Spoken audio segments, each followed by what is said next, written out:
దేవుడు వచ్చిన కృపను బట్టి ప్రభునేతలను తీసుకున్నాను. ఈ రాత్రి చేయవచ్చిన మీ అందరికీ ప్రభుని సూచిస్తున్నామన్న ప్రేమను తెలియజేస్తున్నాను.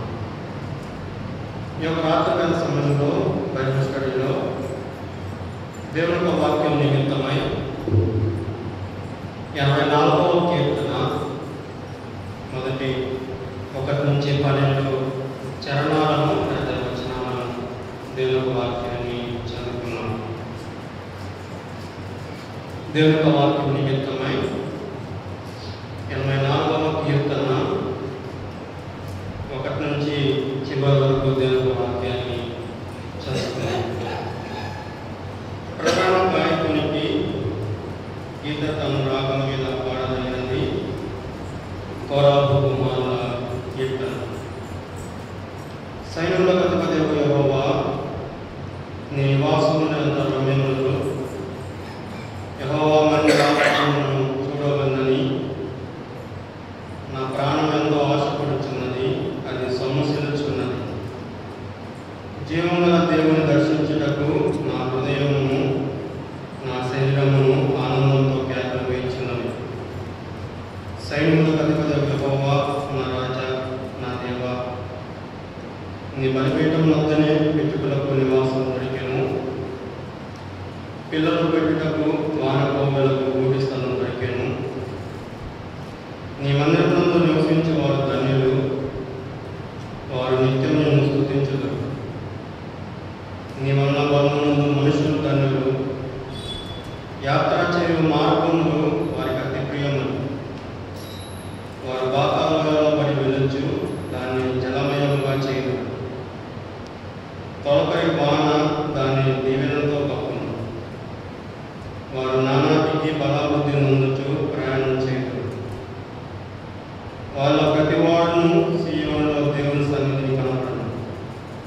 యెహోవా, సైన్యములకు అధిపతి దేవా, నా ప్రార్థన ఆలకింపుము. యాకోబు దేవా, చెవియొక్కుము. దేవా, మా కేడమ పుష్పించుము. నీవు అభిషేకించిన వారి ముఖమును లక్షింపుము. నీ ఆవరణలో ఒక దినం గడుపుట 1000 దినముల కంటే శ్రేష్టం. భక్తిహీనుల గుడారంలో నివసించుట కంటే నా దేవుని మందిర ద్వారములతో ఉండుట నాకు ఇష్టం. దేవుడైన యెహోవా సూర్యుడును కేడమై ఉన్నాడు. యెహోవా కృపయు ఘనతయు అనుగ్రహించును. యథార్థంగా ప్రవర్తించు వారికి ఆయన ఏ మేలును చేయక మానడు. సైన్యములకు అధిపతి యెహోవా, నీ యందు నమ్మిక ఉంచువారు ధన్యులు. చదవమన్న ఈ లేఖన భాగం దేవుడు మనతో మాట్లాడినట్టుగా చిన్న మాట ప్రార్థన చేసుకొని మనం వాక్యదానంలో ప్రార్థన చేసుకున్నాం. ప్రేమల మా ప్రియ పరమ తండ్రి, గనుడైన దేవా, నీ పాదాలకు వందనాలు చెల్లిస్తున్నాం. నీ సన్నిధి భాగ్యాన్ని ఇచ్చారు. నీ సన్నిధిలో కూర్చొని సహవాసం చేయడానికి, నీ నామాన్ని గానం చేయడానికి, నీ వాక్యాన్ని వినటానికి మీరు మాకు ఇచ్చిన గొప్ప భాగ్యాన్ని బట్టి నీకు స్తోత్రాలు చెల్లిస్తున్నాం. నీ పిల్లలమైన మేము ఇంతవరకు పాత్రలో నామాన్ని మేలుపరిచింటుండగా మీరు మహిమ పొందాన్ని నిన్ను స్తుతిస్తున్నాం. నాయన, వాక్యాన్ని చదువుకుని ఉంటుండగా మాతో మాట్లాడండి. మీరు మాట్లాడితేనే మాకు క్షేమం, మీరు మాట్లాడితేనే మాకు దీవెన, మీరు మాట్లాడితేనే మాకు ఆశీర్వాదం. ఇంకా నీ దాసును మరుగుపరిచి మీరే మాతో సూటిగా, నేరుగా, హెచ్చరికగా, గురువులుగా, ఆదరణకరంగా మీరే మాతో మాట్లాడి మీరే మహిమ పొందమని, నిలబడిన దాసుడు నిష్ప్రయోజకుడు ఏమి రాని వారు మరుగు చేసి నామాన్ని మహిమపరచుకోవాలని మా రక్షకుడు ప్రభువైన యేసుక్రీస్తు అసమానమైన నామమున ప్రార్థించే పెట్టుకుంటున్నాం. మా వ్యాపారంలో తండ్రి, ఆమేన్. ఈ యొక్క రాత్రికాల సమయంలో బైబిల్ తరగతిలో దేవుని వాక్యం నిమిత్తమై 84వ కీర్తనను దేవుని వాక్యాన్ని చదువుకుని ఉన్నాం. ఈ యొక్క రాత్రికాల సమయంలో 84వ కీర్తనలో నుండి కొన్ని విషయాలను మన ఆత్మీయ జీవితానికి, మన భక్తి జీవితానికి అవసరమైనటువంటి మాటలను మనము ఆలోచన చేద్దాం. కీర్తనలు మనందరికీ బాగా తెలిసిన లేఖనాల్లో ఒక భాగం. చదవడానికి, అర్థం చేసుకోవడానికి, వాక్యం అందించే వారికి ఏమి, వాక్యం వినేవారికి ఏమి, వాక్యం చదివే వారికి ఏమి చాలా ఈజీగా ఉంటున్నట్టుగా మనం చూస్తున్నాం. ఈ కీర్తనలో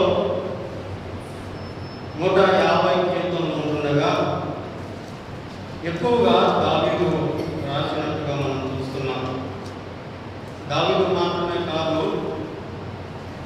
దావీదుతో పాటు ఆసాపు, కోరాహు,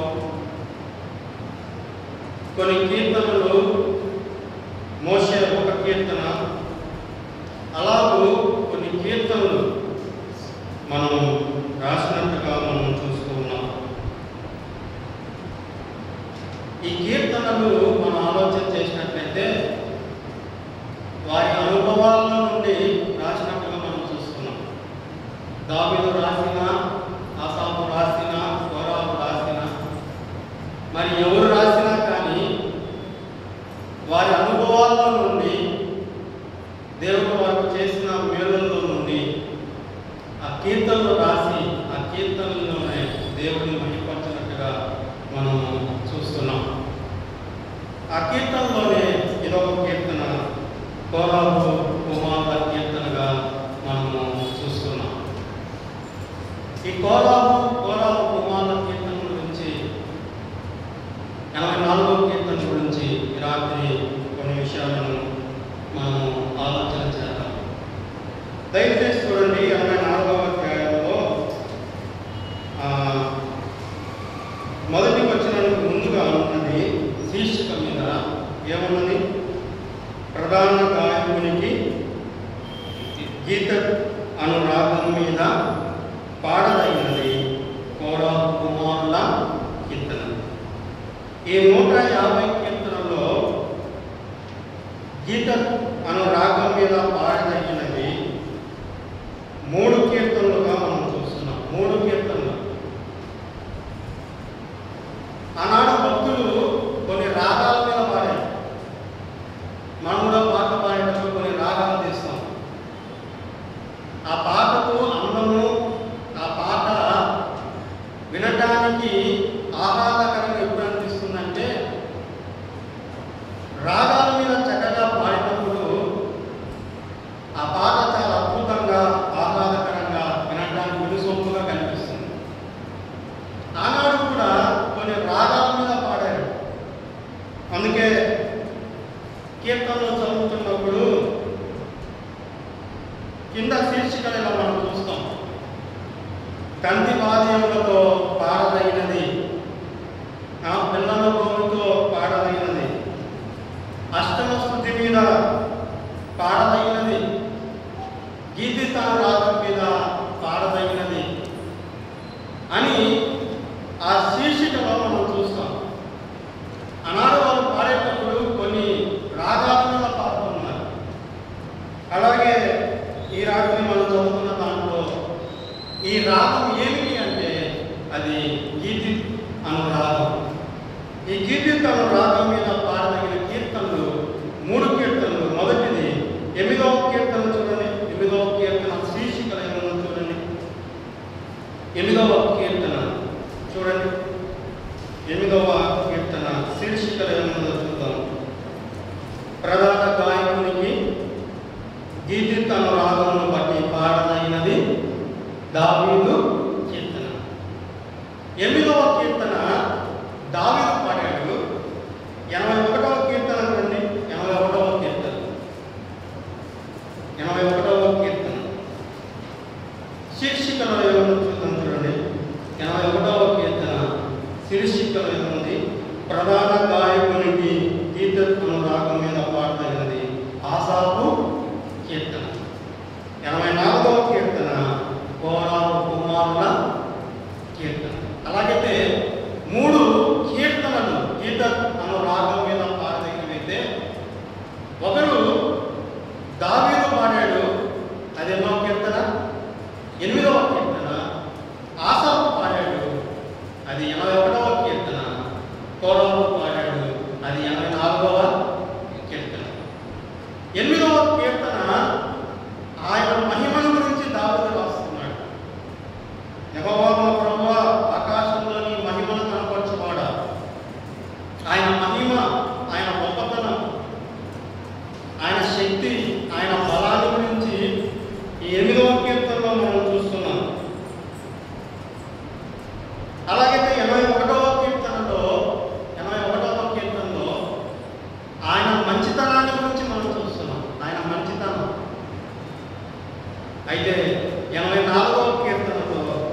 84వ కీర్తన దేవుని మందిరాల గురించి తెలియజేస్తుంది. 3 గీతి రాగం మీద పాడదగినవైతే ఒక్కొక్క కీర్తన ఒక్కొక్క అంశాన్ని తెలియజేస్తుంది. ఇప్పుడే మనం ఆలోచన చేశాం. దేవుని మహిమల గురించి తెలియజేసేది ఒక కీర్తన, దేవుని మంచితనాన్ని గురించి చూపించేది ఒక కీర్తన. ఇప్పుడు మనం చదువుకున్న 84వ కీర్తనలో దేవుని మందిరం యొక్క గొప్పతనం, దేవుని మందిరం యొక్క మహిమ, దేవుని యొక్క మందిరంలో కలిగే భాగ్యాలు ఈ 84వ కీర్తనలో మనము చూస్తున్నాం. గీతం అంటే ఏమిటి? ఈ రాగం మీద పాడదగినదంటే గీతం అంటే ఏమిటి అంటే, గీతం అంటే అర్థం ఏంటంటే ద్రాక్ష గానుగా. దాని అర్థం ఏంటి? ద్రాక్ష గానుగా. ద్రాక్ష గానుగా రెండింటినీ సూచిస్తుంది. ఒకటి ఆనందానికి గుర్తుగా ఉన్నది. ద్రాక్ష గానుగా, ద్రాక్ష రసము, ఆ ద్రాక్ష గానుగలో నుండి వచ్చేవి ద్రాక్ష రసం. అది ఆనందానికి గుర్తుగా ఉన్నది. నరులను సంతోషపెట్టు ద్రాక్ష రసము అన్నాడు. అలాగైతే ఈ ద్రాక్ష గానుగా దేనికి సూచిస్తుందంటే సంతోషానికి చూపిస్తుంది. ఆ ద్రాక్ష గానుగలో నుండి అలాగూ యూదులు ఆ ద్రాక్షను గానుగలో వేసి వాడు తొక్కుతున్నప్పుడు ఆ కలిగే ఆ వేరుల నుంచి, ఆ ద్రాక్ష గానుగ నుంచి ద్రాక్ష రసం వచ్చి అది ఎలా ఆనందంగా ఉన్నదో మనము చూస్తున్నట్టుగా మనం చూస్తున్నాం. ఒకటి ఆ ద్రాక్ష గానుగ సంతోషానికి గుర్తుగా ఉన్నది. 2 ఆ ద్రాక్ష గానుగ దేని గుర్తుగా ఉన్నదంటే 2 తీర్పుకు గుర్తుగా ఉన్నది. 1 ద్రాక్ష గానుగ దేని గుర్తుగా ఉన్నది? జాయ్, సంతోషానికి గుర్తుగా ఉన్నది. 2 తీర్పు, జడ్జిమెంట్ గుర్తుగా ఉన్నది. ఒక మాట చూడండి, యెషయా గ్రంథం 63వ అధ్యాయం. యెషయా గ్రంథం 63వ అధ్యాయం 3వ వచనం చూడండి. 3వ వచనం, 4వ వచనం చదువుతున్నాం. యెషయా గ్రంథం 63వ అధ్యాయం. ఒంటరిగా ద్రాక్ష గానుగను త్రొక్కితిని, జనములలో ఎవడను నాతో కూడా ఉండలేదు. కోపగించుకొని వారిని త్రొక్కితిని, రౌద్రము చేత వారిని అనగదొక్కితిని. వారి రక్తము నా వస్త్రాల మీద చెందినది, నా బట్టలన్నీ దోపులే. పగ తీర్చుకొను దినము. ద్రాక్ష గానుగ దేని గుర్తుగా ఉన్నది? అది జడ్జిమెంట్, తీర్పుకు గుర్తుగా ఉన్నది. 1 జాయ్, సంతోషానికి, ఆనందానికి గుర్తుగా ఉన్నది. 2 తీర్పు, జడ్జిమెంట్, తీర్పుకు గుర్తుగా ఉన్నది. అలాగైతే సంతోషం కావాలి అంటే నా ప్రభువైన యేసుక్రీస్తు ప్రభు దగ్గరికి రావాలి. నా ప్రభువైన యేసుక్రీస్తు ప్రభు దగ్గరికి రాకపోతే ఒకనాడు మనం తీర్పులో నిలుచుంటాం. అది భయంకరమైన తీర్పు. యెహోవాను నమ్ముకున్న వారికి భయంకరమైన తీర్పు ఉన్నది అని లేఖనాల్లో మనం చూస్తున్నాం. ఈ రాత్రి వేళ సమయంలో 84వ కీర్తనలో నుండి కొన్ని పాఠాలను మనము ఆలోచన చేద్దాం. దేవుని మందిరాన్ని గురించి ఆలోచన చేస్తున్నప్పుడు అసలు కోరాహు కుమారుడు గురించి కొన్ని విషయాలు మనము ఆలోచన చేద్దాం. మనందరికీ తెలుసు కోరాహు గురించి. మనం కోరాహు కుమారుడు గురించి ఆలోచన చేయాలంటే కోరాహు గురించి మనం ఆలోచన చేయాలి.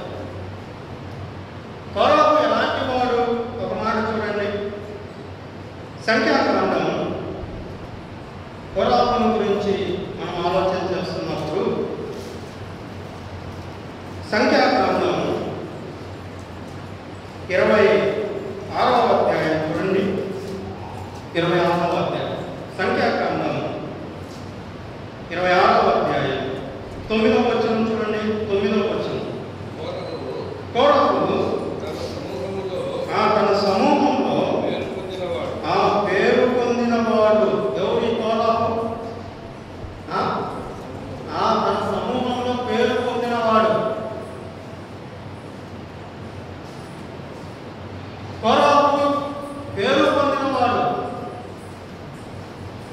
ఆ గోత్రాలలో, ఆ గోత్ర కత్రాలలో, ఆ సమూహంలో కోరహు పేరు పొందినవాడు.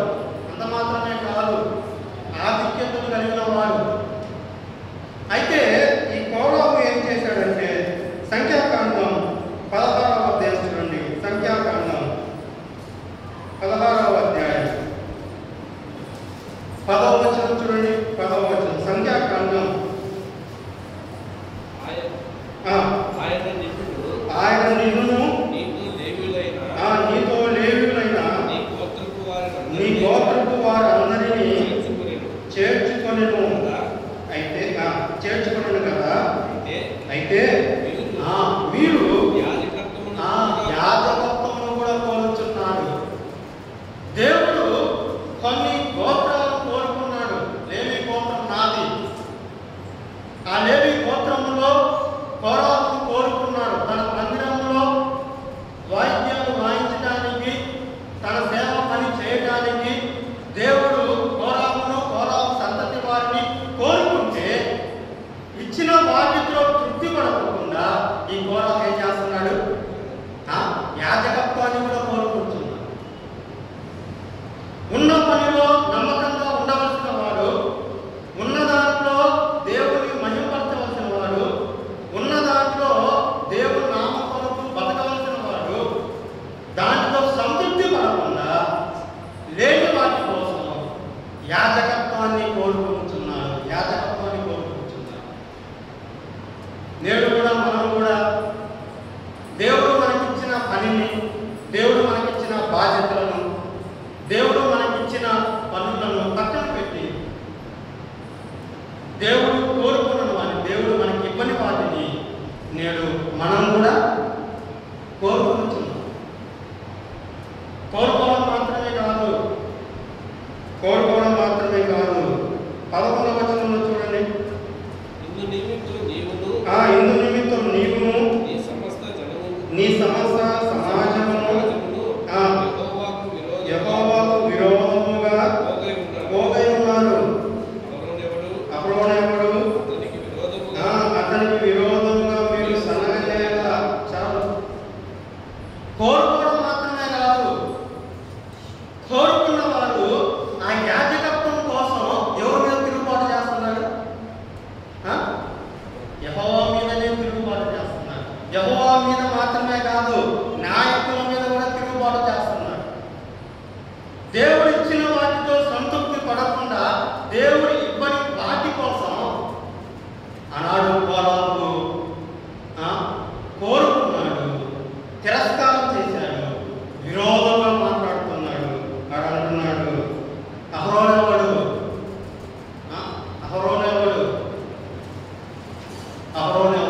ఎవరు? కోరుకోకుండా దానికోసం కోరహు చేస్తున్న పనులను మనము చూస్తున్నాం. దేవుని మీద తిరుగుబాటు చేస్తే, నాయకుల మీద తిరుగుబాటు చేస్తే, ఆ తర్వాత దేవుడు ఏమంటున్నాడు? ఏం కలిగింది? 20వ వచనం. సంఖ్యాకాండం 16వ అధ్యాయం 21వ వచనం. సంఖ్యాకాండం 16వ అధ్యాయం. ఒక క్షణంలో నేను వారిని కాల్చివేయుదునని మోషే అహరోనులతో చెప్పగా. 26వ సంఖ్యాకాండం 26వ అధ్యాయం రండి. సంఖ్యాకాండం 26వ అధ్యాయం 10వ వచనం చూడండి.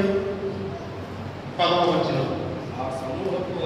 ఆ సమూహపు వారు మృతి నొందినప్పుడు అగ్ని 250 మందిని భక్షించినందున భూమి తన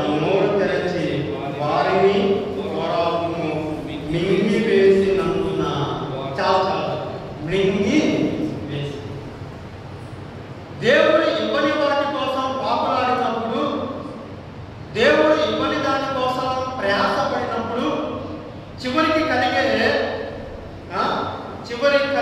ఏమిటి అంటే ఏమైంది? వారి ప్రాణాలు ఒక్క క్షణములోనే భూమి తన నోరు తెరచి, బహుశా బైబిల్లో ఫస్ట్ భూకంపం అదే కావచ్చు, ఒక్కసారిగా భూమి తన నోరు తెరచి ఆ కోరాపును అతని సంతతిని, లేకపోతే ఆ 250 మందిని, ఈ 250 మంది ఎవరు చెప్పండి? ఈ 250 మంది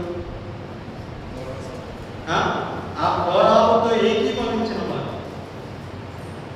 ఈ 250 మందిని ఒక్కసారి భూమి మింగివేసింది. అయితే ఇక్కడ ఒక అద్భుతమైన మాట ఉన్నది. 11వ వచనం చూడండి. 11వ వచనం. అయితే కోరాహు కుమారులు చావలేదు. వారు చావలేదు కాబట్టి ఈ 84వ కీర్తన రాయబడింది. కొన్ని కీర్తనలు కోరాహు కుమారులు రాయడానికి ప్రభు చూపించారు. అయితే కోరాహు కుమారులు చావలేదు. ఎందుకు చావలేదు?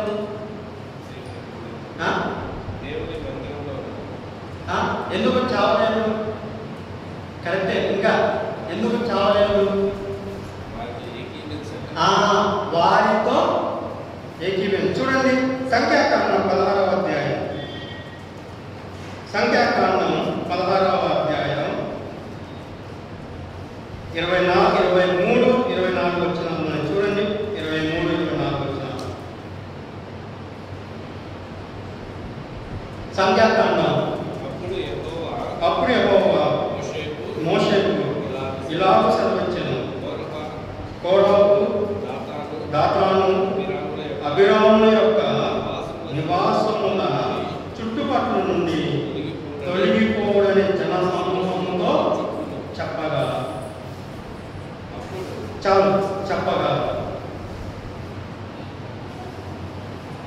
మోషే ప్రార్థన చేస్తున్నాడు. మోషే దేవుని అడుగుతున్నాడు, ఒక్కడు చేసినందుకు అందరినీ చంపుదువా అని అన్నప్పుడు ఆయన నువ్వు కోపడుతువా అని అన్నప్పుడు, సరే వారి నివాసముల చుట్టూ నుండి తొలగిపోయినట్లయితే ఈ కోరాహు కుమారుడు బహుశా ఆ చుట్టుపక్కల నుండి పక్కకు వచ్చారేమో. వారితో కావలేదు. ఆ సమూహంతో, ఆ సమాజంతో కలవలేదు. కలవడం మాత్రమే కాదు, ఆ చుట్టుపక్కల నుండి తొలగి పక్కకు వచ్చి ఆ అపాయమును తప్పించుకున్నట్టుగా మనము చూస్తున్నాం. ఆ తప్పించుకున్న విధానాన్ని బట్టి, దేవుడు వారిని కాపాడిన విధానాన్ని బట్టి ఈ 84వ కీర్తనను రాసినట్టుగా మనము చూస్తున్నాం.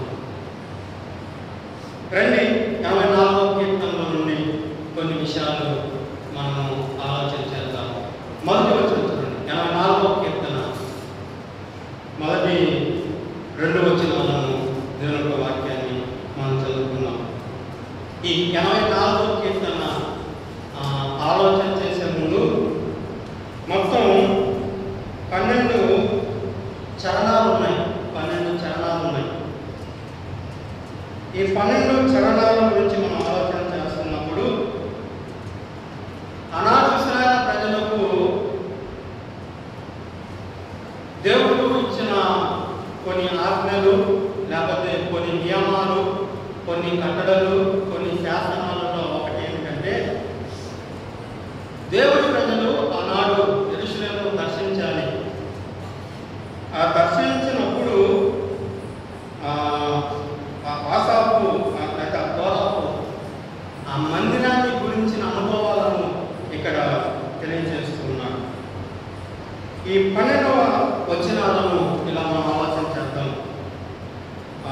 మొదటి 4 వచనాలు మొదటి 4 వచనాల్లో మనం చూసినట్లయితే నీ మందిరమునందు నివసించే వారు ధన్యులు. 3 రకాలమైన ధన్యతలు ఇక్కడ మనం చూస్తాం. 84వ కీర్తనలో 3 రకాలమైన ధన్యతలను మనం చూస్తాం. 4వ వచనంలో ఎవరు ధన్యులు? ఎవరు ధన్యులు? నీ మందిరమునందు నివసించేవారు. 5వ వచనం చూడండి. 5వ వచనం, నీ వలన బలముతో మనుషులు ధన్యులు. 12వ వచనం చివరి లైన్, నీ యందు నమ్మిక ఉంచువారు ధన్యులు. ఎవరు ధన్యులు? ఆస్తుపాస్తులు ఉండేనా? బంధుత్వం బలగాలు ఉండేనా? వెండి బంగారాలు ఉండేనా? లేకపోతే వెనక ఆస్తుపాస్తులు ఉండేనా? ఎవరు ధన్యులు? నీ మందిరం నందు నివసించేవాడు ధన్యులు. 5వ వచనం అంటున్నాడు, నీ వలన బలమునందు మనుషులు ధన్యులు. 12వ వచనం అంటున్నాడు, నీ యందు నమ్మిక ఉంచువారు ధన్యులు. ధన్యులు అంటే అర్థం ఏంటంటే హ్యాపీ. ధన్యులు అంటే అర్థం ఏంటి? ఇంగ్లీష్ భాషలో మనం చూస్తే ధన్యులు అంటే ఇది హ్యాపీ, అంటే వీళ్ళు ఆనందంగా ఉంటారు. ఇలా చెప్పుకుందాం. ఎవరు ఆనందంగా ఉంటారు? ఎవరు ఆనందంగా ఉంటారు? నీ మందిరం నందు నివసించే వారు ఆనందంగా ఉంటారు. ఎందుకు ఆనందంగా ఉంటారో మనం చూడబోతున్నాం. నీ మందిరం నందు నివసించే వారు ఆనందంగా ఉంటారు. 5వ వచనంలో నీ వలన బలము పొందేవారు ఆనందంగా ఉంటారు. 12వ వచనంలో నీ యందు నమ్మిక ఉంచేవారు ఆనందంగా ఉంటారు. ఈ కీర్తన గ్రంథంలో ఈ ధన్యుడు అనే పదం చాలాసార్లు రిపీట్ అవుతా ఉంది. అయితే మెట్టుకు ఒక మాట చదివి మనం 84వ కీర్తనకు వద్దాం. 30 చాలా ఉన్నాయి ధన్యతల గురించి, కానీ ఒక విషయాన్ని మనం ఆలోచించేద్దాం. 32వ కీర్తన మొదటి వచనం చూడండి. మొదటి వచనం లేకపోతే మొదటి చరణం. 32వ కీర్తన మొదటి చరణం చూద్దాం చూడండి. తన అతిక్రమములకు పరిహారం నొందినవాడు, తన పాపములకు ప్రాయశ్చిత్తం నొందినవాడు ధన్యుడు. ఎవరు ధన్యులు? ఎవరు ధన్యులు? పాపానికి ప్రాయశ్చిత్తం కలిగిన వాడు, పరిహారం నొందినవాడు, తన పాపములను ప్రభు ఎదుట ఒప్పుకొని పరిశుద్ధులుగా ఉన్నవారే వారు ధన్యులు. వారు సంతోషం కలిగిన ప్రజలు, దేవుని బిడ్డలు. అలాగైతే దేవుని మందిరంలో కలిగే ధన్యత, కలిగే సంతోషం ఏమిటో కొన్ని విషయాలు ఈ రాత్రి మనము ఆలోచన చేద్దాం. అన్ని విషయాలు మనం చూడం, కానీ ఒక మొదటి 3 వచనాలు లేదా మొదటి 4 వచనాలు మనం ఆలోచన చేసి మన వర్తమానాన్ని ముగించుకుందాం. ప్రతి ఏటా వారు వెళ్ళాలి. 2వ వచనంలో చూడండి ఏమంటున్నాడు. 84వ కీర్తన 2వ వచనం చూడండి. యెహోవా మందిర ఆవరణములను చూడవలనని నా ప్రాణం ఎంతో ఆశపడుచున్నది, అది సొమ్మసిల్లుచున్నది. దేవుని మందిరం పట్ల భక్తునికి ఉన్న మక్కువ, దేవుని మందిరం పట్ల, దేవుని సన్నిధి పట్ల, దేవుని పట్ల భక్తునికి ఉన్న ఆనందం చూడండి. సైన్యములకు అధిపతి యెహోవా నీ నివాసము ఎంత రమ్యములు అంటూ దేవుని మందిరాన్ని చూడాలి. దేవుని మందిరాన్ని చూడాలి. నా ప్రాణం ఎంతో ఆశపడుచున్నది. నిర్గమాకాండం 34వ అధ్యాయం చూడండి. నిర్గమాకాండం 34వ అధ్యాయం 23వ వచనం చూడండి. నిర్గమాకాండం 34వ అధ్యాయం 23వ వచనం చూడండి. 23వ వచనం. సంవత్సరమునకు ముమ్మారు నీ పురుషులందరూ ప్రభువును ఇశ్రాయేలు దేవుడైన యెహోవా సన్నిధిని కనబడవలెను. సంవత్సరానికి ఎన్నిసార్లు కనపడాలి? 3 సార్లు కనపడాలి. ద్వితీయోపదేశానికి రండి. ద్వితీయోపదేశ కాండం 16వ అధ్యాయం. ద్వితీయోపదేశ కాండం 16వ అధ్యాయం 16వ వచనం చూడండి. 16 ఏటికి 3 మార్లు అనగా పొంగని రొట్టెల పండుగలోను, వారముల పండుగలోను, పన్నశాల పండుగలోను నీ దేవుడైన యెహోవా ఏర్పరచుకొను స్థలమున నీ మగవారందరూ ఆయన సన్నిధిని కనబడవలెను. ఎన్నిసార్లు కనపడాలి? 3 సార్లు కనపడాలి. ఏంటా 3? 1 పొంగని రొట్టెల పండుగ, వారముల పండుగ, పన్నశాల పండుగ. ఈ 3 పండుగలను బట్టి ఆనాడు దేవుని ప్రజలు ఆ యెరూషలేమును దర్శించాలి. ఆ యెరూషలేములో ఉన్న దేవుని మందిరానికి వెళ్ళాలి. మరి ఈనాడు విశ్వాసమైన మనము ఈనాడు మనం ఎన్నిసార్లు కనపడాలి? వారములకు ఎన్నిసార్లు కనపడాలి? ఆదివారం ఆరాధన కూడిక, సోమవారం ప్రార్థన కూడిక, బుధవారం బైబిల్ స్టడీ కూడిక, శుక్రవారం విజ్ఞాపన కూడిక. వారములకు 4 సార్లు కనపడాలి. మనం ఎన్నిసార్లు కనపడుతున్నాం? ఎన్నిసార్లు కనపడుతున్నాం? ఆ 3 పండుగలలో 3 సార్లు కనపడాల్సిందిగా ఆ కోరాహు కుమారులలో ఒకడు, కోరాహు కుమారుడు ముగ్గురు, ఆ ముగ్గురిలో ఒకడు మిస్ అయిపోయాడు.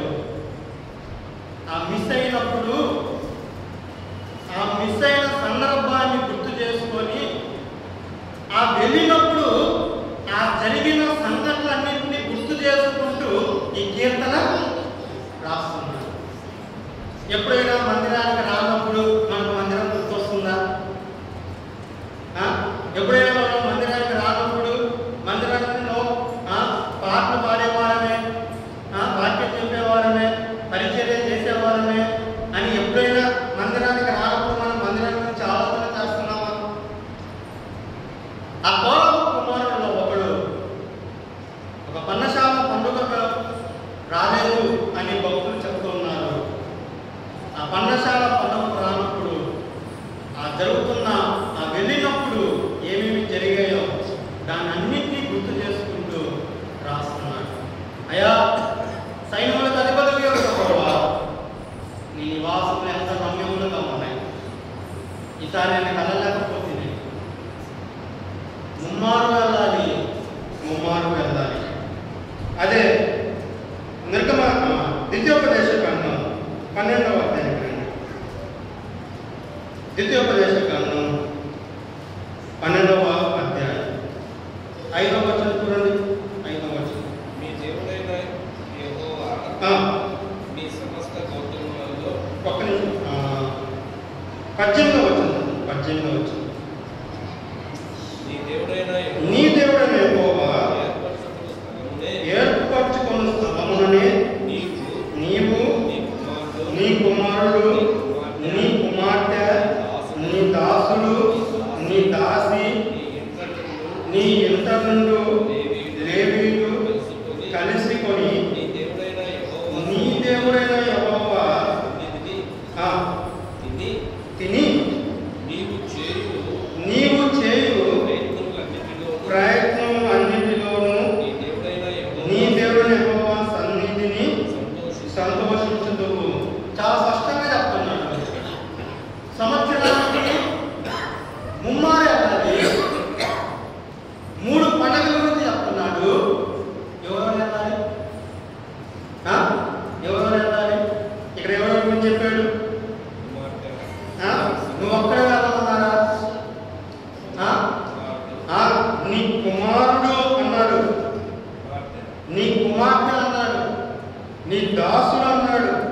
నీ దాసి అన్నాడు, నీ ఇంట నుండి వారు, నీ ఇంట నుండి వారు, నీ ఇంట నుండి వారు వెళ్ళాలి.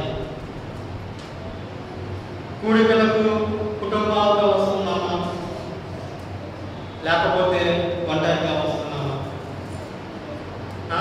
ఇంటి వారందరితో వస్తున్నామా, లేకపోతే ఒక్కరిగా వస్తున్నామా? ఎలా వస్తున్నాం? మన వారితో కలిసి వస్తున్నామా? ఆనాడు వాళ్ళు యాత్ర చేస్తున్నారు, సంవత్సరానికి ముమ్మారు వెళ్ళాలి, సంవత్సరానికి ముమ్మారు వెళ్ళాలి. వారు కుటుంబాలతో రావాలని దేవుడు చెప్తున్నాడు. కుటుంబాలతో రావాలి. నిన్న మేము నెల్లూరు నుంచి ఒంగోలుకి వచ్చేటప్పుడు తమ్ముడు, చెల్లి, అమ్మ, పెద్దమ్మ, మేనకోడలు అందరం కలిసి ఎలా వస్తున్నాం? సంతోషంగా వస్తున్నాం. దేవుడి పాట పాడుకుంటూ వస్తున్నాం. కలిసి రావడంలో ఉద్దేశం ఏంటంటే, ఆ రావడంలో ఏముంది? సంతోషం ఉంది, సంతోషం ఉంది. అందుకే కలిసి రావాలి. భర్త భార్య చేతులు, భార్య ఒక చేతితో ఒక పిల్లవాడిని, భర్త ఒక చేతిలో ఒక కుమార్తెను పట్టుకొని నలుగురు ఎలా రావాలి? నలుగురు ఎలా రావాలి? కలిసి సంతోషంగా పాటలు పాడుకుంటూ రావాలి. ఒక కుటుంబం గుర్తుకు వస్తుంది. ఆ కుటుంబం మీద చెప్తారా? సమయంలో వంటి గ్రంథంలో ఏది కుటుంబం ఎలా వస్తుంది? ఎలకానా కుటుంబం ఎలా వస్తుంది? ఎలకానా వారి భార్యలు, వారి పిల్లలు, వాళ్ళు కలిసి వారు శీలోపంలో ఉన్న దేవుని మందిరానికి వస్తున్నారు. మనం ఎలా వస్తున్నాం? ఒంటరిగా వస్తున్నామా, లేకపోతే కుటుంబాలతో వస్తున్నామా? 17వ వచనంలో చూడండి, 17వ వచనం, అదే ద్వితీయోపదేశ కాండం 12వ అధ్యాయం 17వ వచనం. నీ ధాన్యంలోనేమి, నీ ద్రాక్ష రసంలోనేమి, నీ నూనెలోనేమి, నీ గోవులలోనేమి, నీ గొర్రె మేకల మందలోనేమి, తొలి చూలు పిల్లను నీవు మొక్కుకొనులో దేనిని నీ స్వేచ్ఛార్పణము ప్రతిష్టార్పణము నీ ఇంట తినక, నీ ఇంట తినక ఎక్కడ తినాలి? నీ దేవుడైన యెహోవా ఏర్పరచుకొను స్థలములోనే తినాలి. అన్ని దేవుని మందిరంలోనే. మన స్వేచ్ఛ అర్పణలు, మన దశమ భాగాలు, మనకున్నవి అన్నీ ఎక్కడ ఉండాలి? దేవుని మందిరంలోనే, దేవుని సన్నిధిలోనే. 5వ వచనంలో అంటున్నాడు, అదే ద్వితీయోపదేశ కాండం 12వ అధ్యాయం 5వ వచనంలో, నీ సమస్త గోత్రులలో తన నామమును స్థాపించుటకు నివాస స్థానంగా ఏర్పరచుకున్న స్థలమును వెతికి అక్కడికే యాత్రలు చేయుచుండవలెను. అక్కడికే యాత్రలు, అక్కడికే మన కుటుంబాలు, అక్కడికే మన బంధువులు, అక్కడికే మన స్నేహితులు, అక్కడికే మనకున్నవన్నీ ఎక్కడికి? దేవుని సన్నిధికి, దేవుని మందిరానికి. అవన్నీ గుర్తుకు వస్తున్నాయి, అవన్నీ గుర్తుకు వస్తున్నాయి. మరి మనం ఎలా ఉన్నాం? మన భక్తి జీవితంలో దేవుని మందిరానికే వస్తున్నామా? దేవుని సన్నిధికే వస్తున్నామా? మన కుటుంబంతో వస్తున్నామా?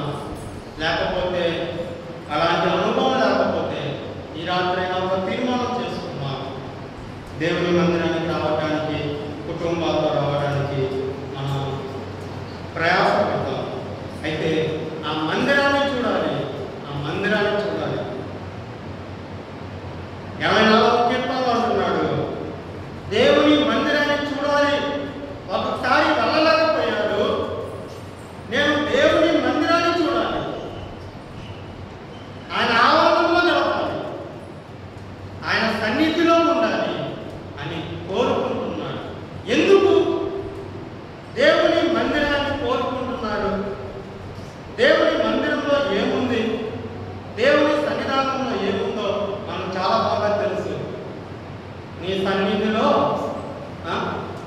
సంతోషం ఉన్నది.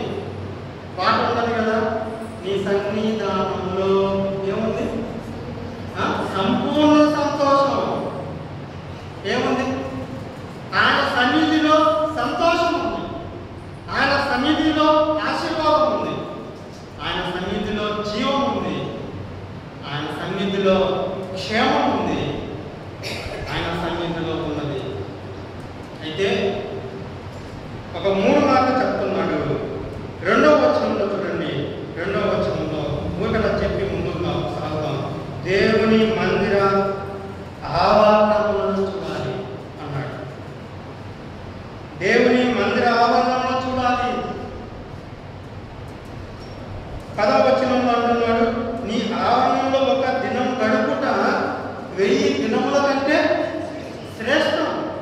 కింద అంటున్నాడు, భక్తిహీనుల గుడారంలో నివసించడం కంటే నా దేవుని ద్వారం వద్ద ఉంట, మందిర ద్వారం వద్ద ఉంట నాకు ఇష్టం. ఏమిష్టం? ఏమిష్టం? ఆదివారం చికెన్ చేసుకొని తినడం ఇష్టం కాదు. ఒంటి మీద బంగారం పెట్టుకొని అందరికి చూపించడం ఇష్టం కాదు. నా భక్తి, నా బలము, నా బలనం చూపించడం కాదు నాకు ఇష్టం. ఏమిష్టం? దేవుని మందిరం ద్వారం వద్ద ఉండడం నాకు ఇష్టం. దేవుని మందిరంలో ఒక ద్వారం వద్ద ఉండడం నాకు ఇష్టం. ఆయన సన్నిధిలో ఒక దినం గడుపుట అది 1000 దినముల కంటే శ్రేష్టం. నాకు అదే ఇష్టం. అసలు ఎందుకు కోరహు కుమారులు దేవుని మందిరాన్ని గురించి అంత కృష్ణపడ్డారు, అంత ఆశపడ్డారు, అంత అపేక్ష కలిగారంటే 2 విషయాలు వారిని అసూయపడేలా చేశాయి. 2 విషయాలు వారిని బాధ పెట్టాయి. ఏంటో చెప్తారా? అంతగా వారు ఆ మాటలు రాయడానికి, ఆ కీర్తనలో అంత రమ్యంగా రావడానికి వారి అసూయకు 2 కారణాలు ఉన్నాయి. ఏంటో చెప్తారా? ఏంటి? 2 దృశ్యాలు వారిని బాధ పెడుతున్నాయి. ఈ రాత్రి ఒకవేళ ఆ దృశ్యం మనల్ని బాధపడితే బాగుండు, మనకైనా మార్పు కలుగుతుందేమో, మన మనసులో మార్పు చెందుతాయేమో. ఏంటో చెప్తారా? ఏంటో చెప్తారా? ఏంటి? 3వ వచనం చూడండి. ఆ బాధ పెట్టిన సందర్భం ఏంటో చూడండి. 84వ కీర్తన 3వ వచనం చూడండి.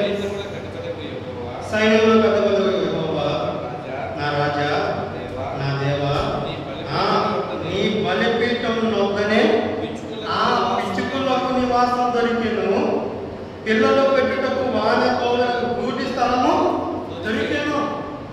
భక్తుడు ఆందోళన చెందడానికి, భక్తుడు బాధపడడానికి కారణం ఏంటంటే ఆ మందిరానికి నేను వెళ్ళలేకపోతేనే. అయితే ఆ మందిరంలో ఒక దృశ్యం కనపడింది. ఏంటంటే ఆ దృశ్యం, ఆ మందిరంలో ఆ బలిపీఠం దగ్గర పిచ్చుకలకు నివాసం దొరికింది. పిల్లలు పెట్టుటకు వారికి గూటి స్థలము దొరికింది. ఎవరైనా మన తల్లిదండ్రులకు వచ్చి వాళ్ళ మీద ఎవరైనా కూర్చున్నా, వారి ప్రేమ ఎవరికైనా కనపరుస్తున్నా మనకి ఎలా ఉంటుంది చెప్పండి? మనకి ఎలా ఉంటుంది? ఎలా ఉంటుంది? ఎలా ఉంటుంది? ఎంత బాధ ఉంటుందో. కానీ అదే దృశ్యాన్ని నా దేవుని మందిరానికి వెళ్ళడానికి నాకు సమయం లేక నేను వెళ్ళలేకపోతే ఆ స్థానంలో పిచ్చుకలకు నివాసం దొరికింది. పిల్లలు పెట్టినకు వానకోవులకు పిచ్చుకలు అంటే స్పారో, వానకోవలు అంటే స్పారో. ఆ పిచ్చుకలు దేన్ని చూపిస్తున్నాయి అంటే మనుషులను చూపిస్తున్నాయి. మత్తయి సువార్త 19వ ప్రసంగంలో పిచ్చుకలు ఎలా చెప్పండి?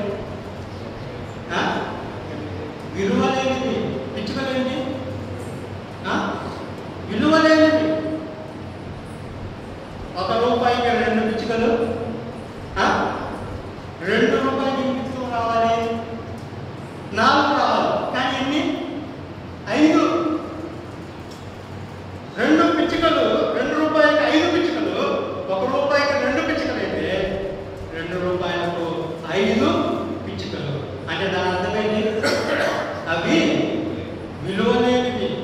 మార్కెట్లో కూడా విలువలేని వాటికే ఏం చేస్తారు చెప్పండి? కేజీ టమాటా 10 రూపాయలు అనుకోండి, 2 కేజీలు 3 కేజీలు ఇస్తాం, 20 రూపాయలకి మళ్ళీ ఇస్తాను ఇలా. ఎందుకు? దానికి విలువ లేదు.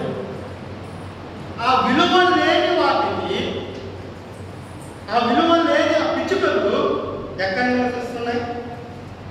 ఎక్కడ నివసిస్తున్నాయి? బలిపీఠం వద్దనే నివాసం దొరికింది. ఎక్కడ దొరికింది దానికి నివాసం?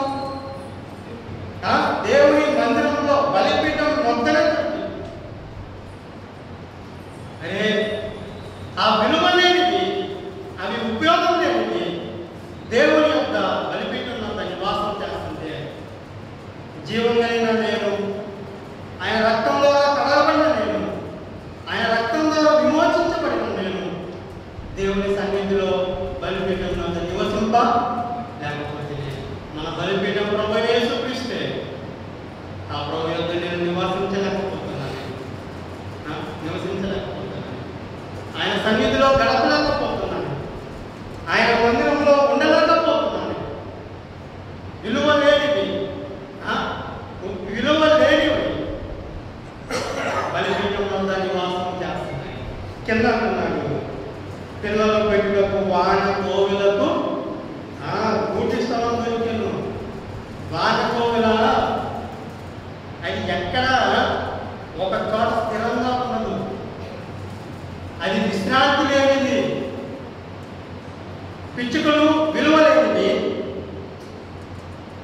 వాన కోవిల అంటే అది విశ్రాంతి లేనిది. అది తిరుగుతూ ఉంటుంది, ఎక్కడ పడితే అక్కడ తిరుగుతూ ఉంటుంది. దానికి ఒక నెమ్మది ఉండదు, దానికి ఒక స్థిరమైన చోటు ఉండదు. అది తిరుగుతూ తిరుగుతూ తిరుగుతూ ఉంటుంది. ఆ విశ్రాంతి లేని స్థలంలో, విశ్రాంతి లేని దానికి ఏం దొరికింది? విశ్రాంతి దొరికింది. విశ్రాంతి మాత్రమే కాదు, పిల్లలు కట్టడానికి స్థలం కూడా. ఎంత ధన్యత! ప్రయాసపడి భారం మోసుకుంటున్న సమస్త జనులారా, నెమ్మది లేకుండా అటు ఇటు తిరుగుతున్న వాళ్ళారా, నా దగ్గర విశ్రాంతిని ఇస్తాను. అరే, లోకంలో పడిపోయి, పనుల్లో పడిపోయి, విశ్రాంతి లేకుండా అలసిపోతున్న వారిని దేవుడు పిలుస్తున్నాడు. ఆ దృశ్యం ఆ భక్తుని కనబడినప్పుడు వేదంతో రాస్తున్నాడు కీర్తన, వేదంతో పాలతో. అందుకే అంటున్నాడు, నీ మందిరం నందు నివసిస్తే చాలు, నీ మందిరం ద్వారం వద్ద ఉండుటే చాలు. విశ్రాంతి లేకుండా ఉన్నామా, విలువ లేకుండా ఉన్నామా, ఆయన వద్దకు వస్తే ఆయన విలువనిస్తాడు. ఇంకేం చేస్తాడు? ఆయన విశ్రాంతిని ఇస్తాడు. ఆయన మన పాపములను కుదురుస్తాడు.